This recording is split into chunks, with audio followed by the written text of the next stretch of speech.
মরণ আমার ডাকে বেজে দিন নিষ্ঠুর রূপদারে গহদরিয়া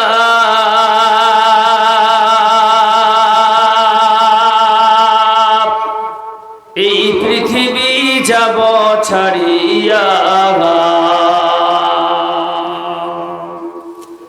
মরণ আমার ডাকে বেজে দিন নিষ্ঠুর রূপদারে গহদরিয়া এই পৃথিবী যাব ছাড়িয়া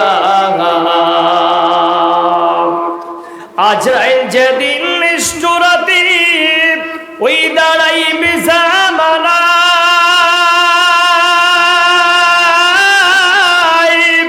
ওই পা থাকিবে জমিন তার মাথা ওই আসমানে কত কষ্ট করবে রোহ পালাইবার লাগিয়া গো লাগিয়া এই পৃথিবী যাব ছাড়িয়া মরণ আমার ডাকে বেজে দিন নিষ্ঠুর রূপদারে গদরিয়া এই পৃথিবী যাব ছাড়িয়া বরের পাতা দিয়া ওই করবে গরম পানি ওই গোসল করাইবে মরে টাঙ্গায়া মশারি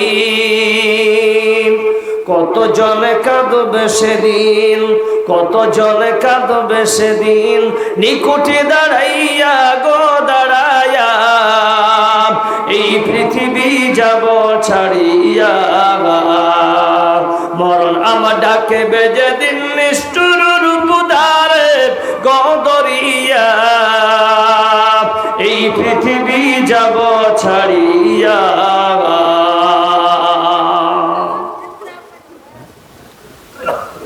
উপস্থিত মঞ্চে উপবিষ্ট যোগ্যতম আজকের সবার সভাপতি সভাপতি সাহেব জাতির মুকুট ওলামায়ে হযরত হুফাজান একরাম আজিজ তালাবা দূর-দূরান্ত থেকে আগত মেহমানানে একরাম অত্র এলাকার আল্লাহ পাকের জাকিরিন শাকিরিন মুহিব্বিয়ান ঈদাম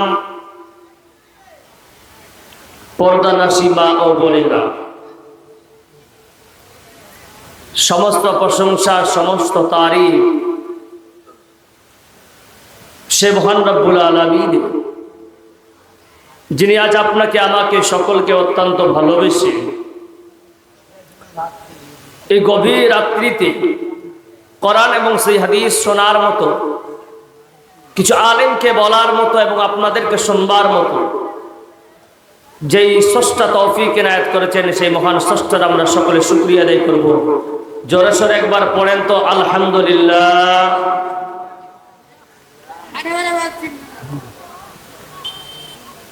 লক্ষ্য করে দরুদ সালাম নাজিল হোক আপনার নবী আমার নবী তথা বিশ্বের নবী জনাবে মুহাম্মদ রাসূলুল্লাহ সকলে পড়ুন সাল্লাল্লাহু আলাইহি সাল্লাম উপরে আল্লাহুম্মা সাল্লি আলাইহি আল্লাহুম্মা বারিক আলাইহি। আপনাদের সম্মুখে সূরা বাকারা 155 নম্বর আয়াত একটি হাদিস আমি আপনাদের সম্মুখে রেখেছি। ভাঙ্গা মজলিস, মানুষের মন বলছে কখন জালসা শেষ হবে আর কখন গিয়ে বিছানায় শুই। কি ভাই ঠিক না ঠিক? আচ্ছা, আপনাদের মধ্যে এমন কোন লোক আছে যে জালসা যতক্ষণ শেষ হবে ততক্ষণ থাকবো? কে কে আছেন হাত খাড়া করেন তো। 1, 2, 3, 4 বাস আপনারা শুনবেন না। এখানে যদি 30টা হাত ওঠে তাহলে আলোচনা করবো না, তো নেমে যাবো। বলেন তো কে কে আছেন আমার সঙ্গে? যারা একবার বলেন নারায়ে তাকবীর। মানসিকতা নাই। যাই হোক, বেশি লম্বা আলোচনা আমিও রাখতে চাই না,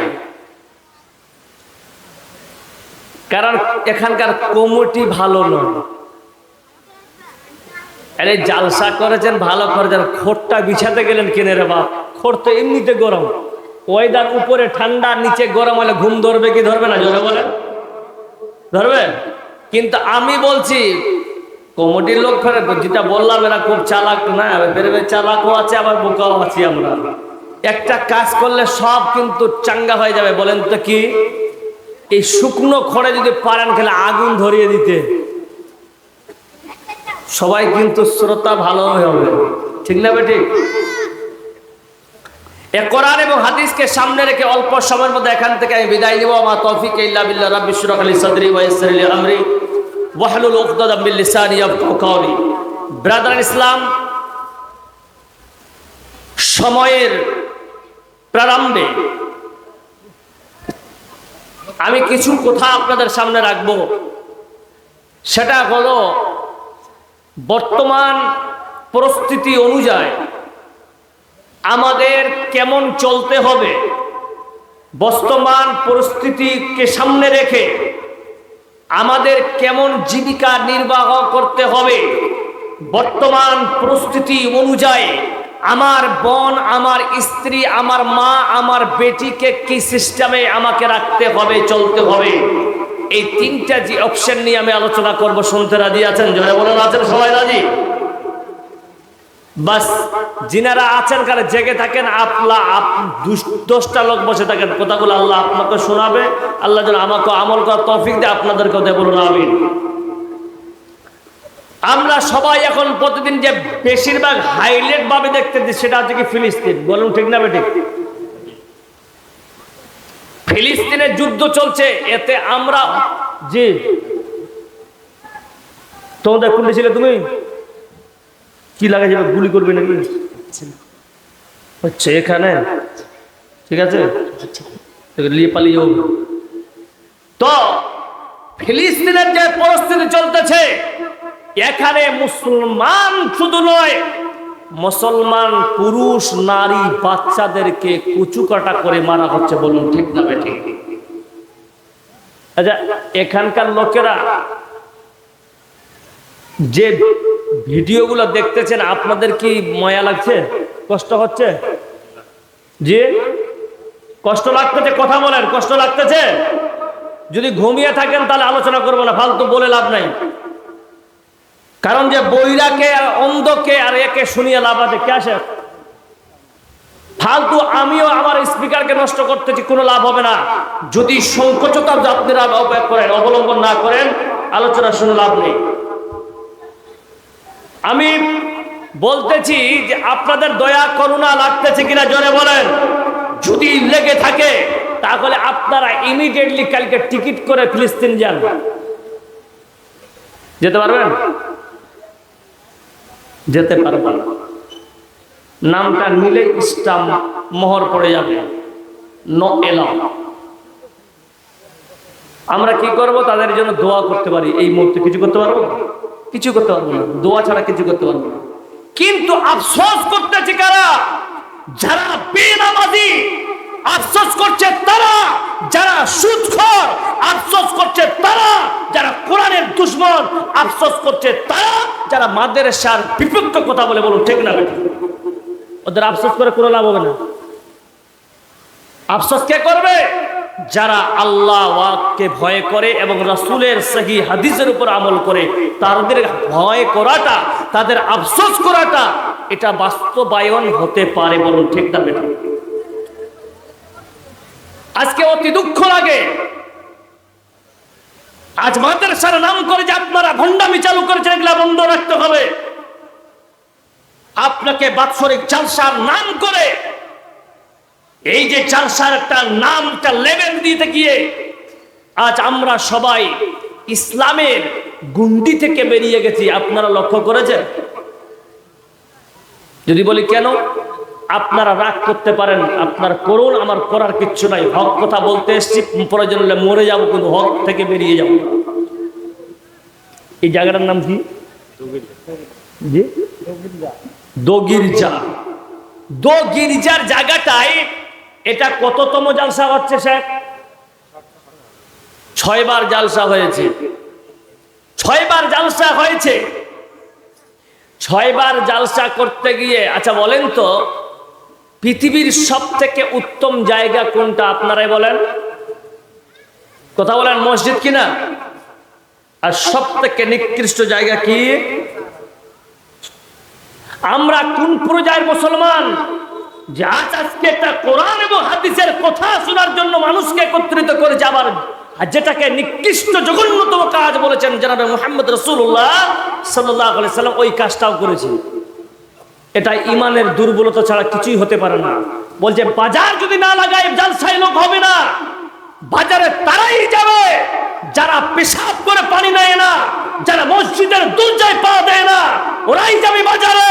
একজন প্রকৃত ইমানদার কোরআনের ছায়া তোলে বাদ দিয়ে ওই হারাম কাজে যাবে না। বলুন ঠিক না বেঠিক? আমি একটু আক্ষেপে বলছি, কারণ জিনারা ঘুমিয়ে আছেন, এবার জাগে। আজকে আপনার মেয়ে আপনার পেটি ওপেন সিক্রেট বাজারে ঘুরতে চাই না, কোথায় আপনি পারমিশন পেলেন? আমি একজন ক্ষুদ্রতম বড় আলেম নয়, কোনো মৌলবি নয়, আমি আপনাদের যতগুলো স্টেজে বসে তার থেকে আমি নিকৃষ্ট একটা একদম ছোট্ট মানুষ, কিছু জানি না। এরপরে জালসা হবে, আলবাক করবেন, কিন্তু শরীয়ত বিরোধী কাজ করবেন না, নচেত এই বিরোধী কাজ করতে গিয়ে আল্লাহর গজব কোন সময় নেমে আসবে আপনি আমি কেউ বলতে পারবো না। আল্লাহ আমাদের সকলকে তুমি হেফাজত করিয়ে, জোরে বলুন আমিন। বেরাদারান ইসলাম, আজকে ইমানদারের পাওয়ার যদি থাকতো, ইমানদারের পাওয়ার এক নাম্বার হচ্ছে এটাই, ইমানদার কোরআনের পক্ষে একেবারে চলবে, বিপক্ষে চলবে। যদি কোরআন বলে এ বান্দা এই জায়গায় যাও তো যাবে, যদি বলে ওটাতে যেও না, ইমানদারের পরিচয় হবে ওখান থেকে ফিরে আসবে। বলুন সুবহানাল্লাহ। সদী মণ্ডলী, ইমানদার মরতে রাজি আছে, ইমানদার নিজের গর্দান কাটাতে রাজি আছে, কিন্তু কোরআনের আইনের বাইরে চলতে রাজি নাই। মায়েরা আপনাদেরকে বলি, একটা ছোট্ট আপনাদের উপমা দিয়ে যাব। মায়েরা, আমার থেকে আমার পূর্বের অনেক বড় বড় আলেমেরা আলোচনা করলেন, মারে আপনি তো একজন মা, আপনি তো একজন মায়ের জাত। আহারে, আজকে বাড়িতে বাড়িতে প্রতিটা ঘরে ঘরে যদি আপনি লক্ষ্য করেন, তাহলে বুঝতে পারবেন আপনার পিঠি হোক বা আপনার মেয়ে হোক, আপনার স্ত্রী হোক বা আপনার বোন হোক, সবাই তারা আল্লাহর আইনের বাইরে চলছে। ইমানের পাওয়ার নাই, ইমানের পাওয়ার না থাকার কারণে আজকে আপনার আমার পরিবেশ খারাপ হতে চলেছে।